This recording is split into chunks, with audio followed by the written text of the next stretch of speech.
자, 지금까지 국민의힘 내부에 탄핵에 찬성했던 주자들 이야기를 해봤다면 이번엔 탄핵에 반대했던 주자들의 이야기를 해볼까 합니다. 먼저 한동훈 전 국민의힘 대표 목소리부터 들어보시죠.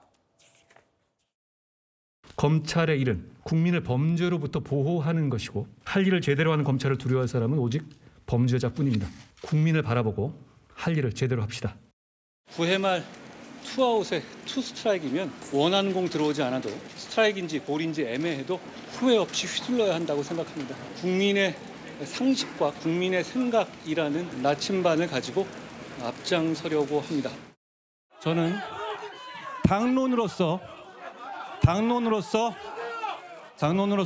탄핵을 찬성하자는 제안을 드립니다.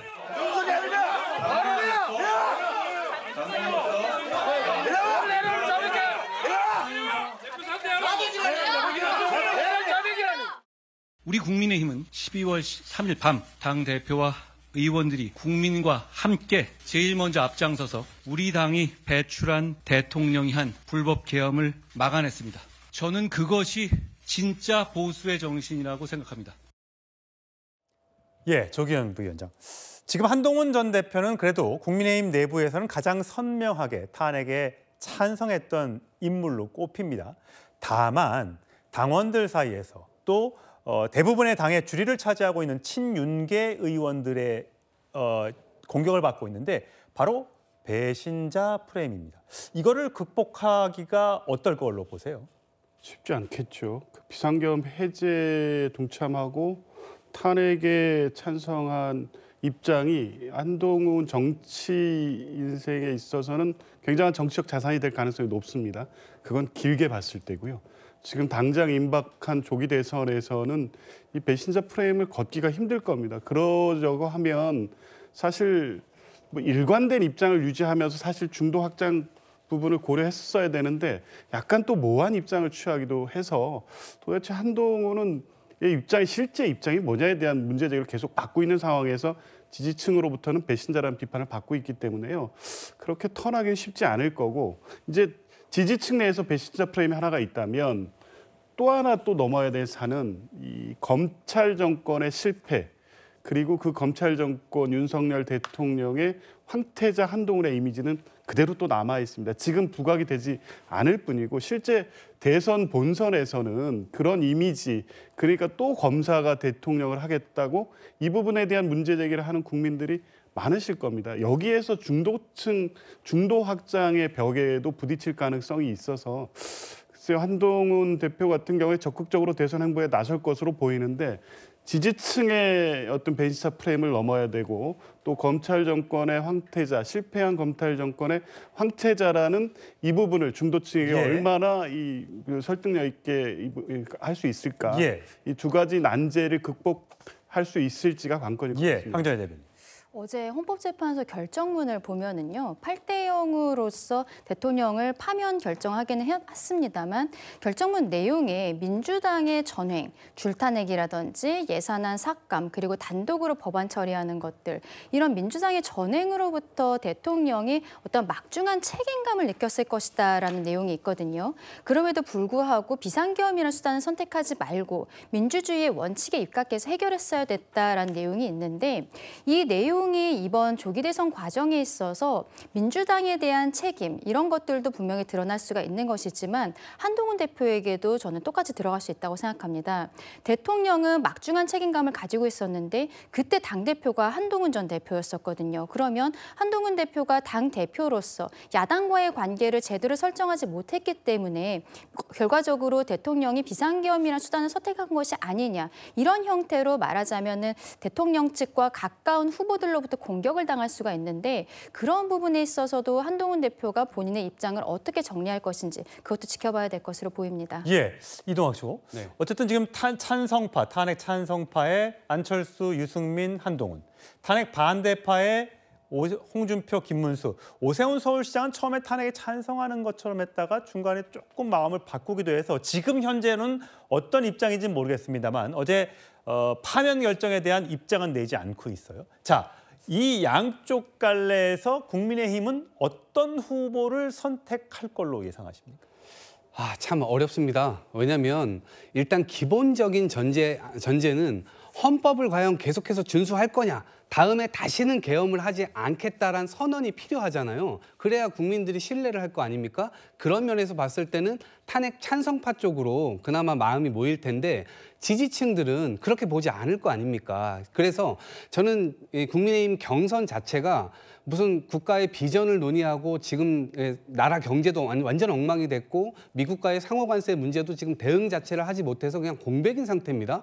이런 사달을 만들어 놨기 때문에 이 부분에 대한 사과만 해도 사실은 시간이 부족할 정도인데 내가 후보가 될 테니, 내가 이기는 후보가 될 테니 나에게 표를 달라라고 할 시간이 과연 존재할 것인가. 그런 점에서는 저는 사실 누가 후보가 되든지 간에 사실은 이 문제를 넘어가기가 굉장히 어렵다라고 봅니다. 일단 신뢰부터 회복해야 돼요.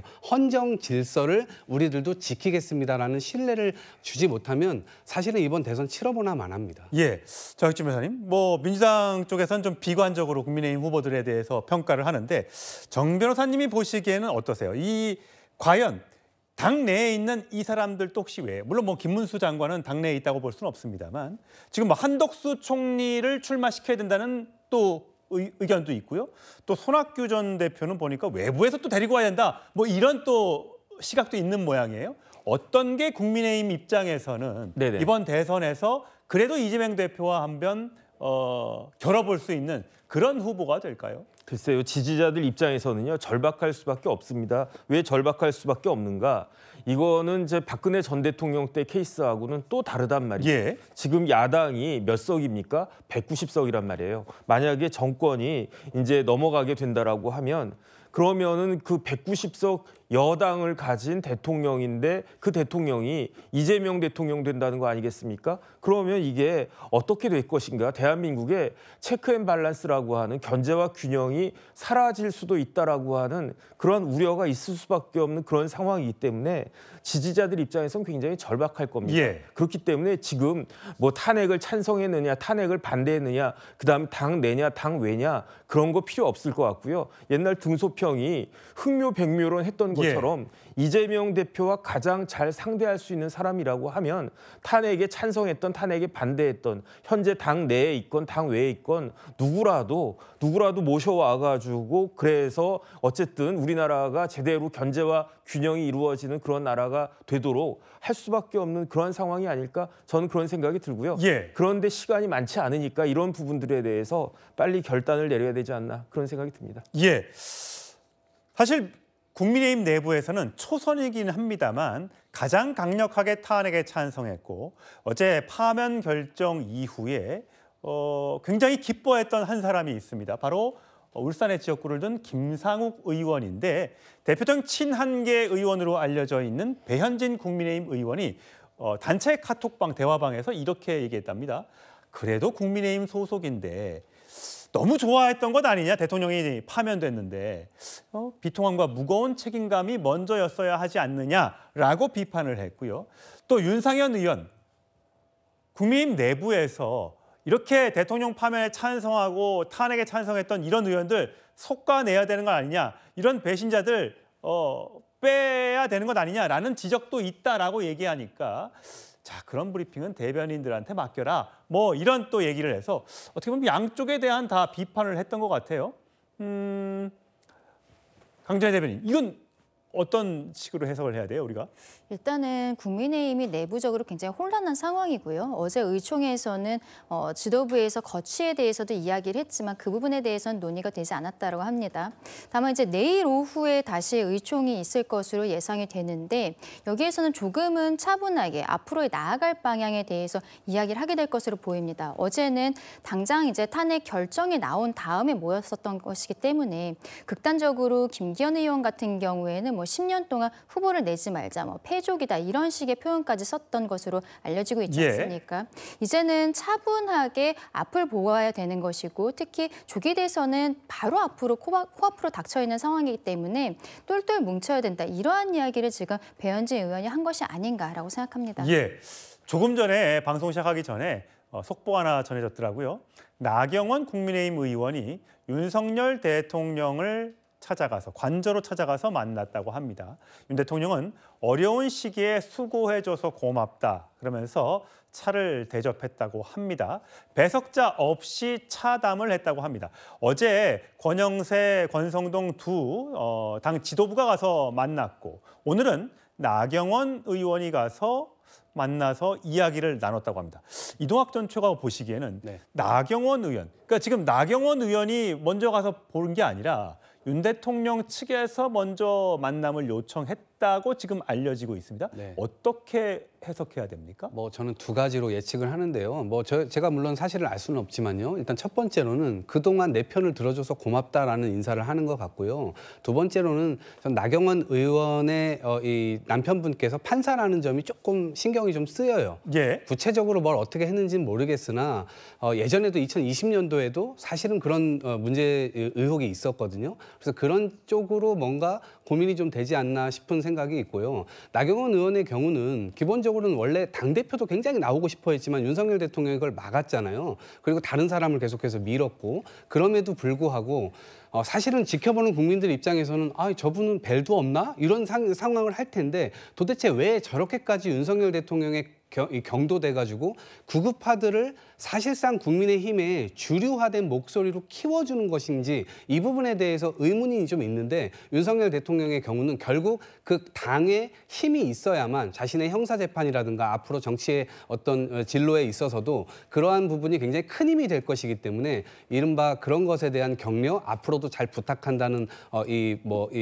부탁을 도움을 요청하는 어떤 그런 시간 이런 것이지 않았을까 싶습니다. 나경원 의원이 혹시라도 대선에 용꿈을 꾸고 있는지는 모르겠습니다만 현재 자천타천으로 국민의힘 대선 출마를 검토 중인 사람 이렇게 많습니다. 김문수, 오세훈, 홍준표, 한동훈, 유승민, 원희룡, 나경원 여기 들어가 있네요. 김기현, 윤상현, 안철수, 김태흠, 이철우, 유정복까지 총 13명의 후보군들이 있는데 과연 이재명 대표의 독주 체제인 민주당과 달리 이 많은 사람들이 어떤 경선 레이스를 펼칠지 국민의힘 지지자들은 관심 있게 지켜볼 것 같습니다.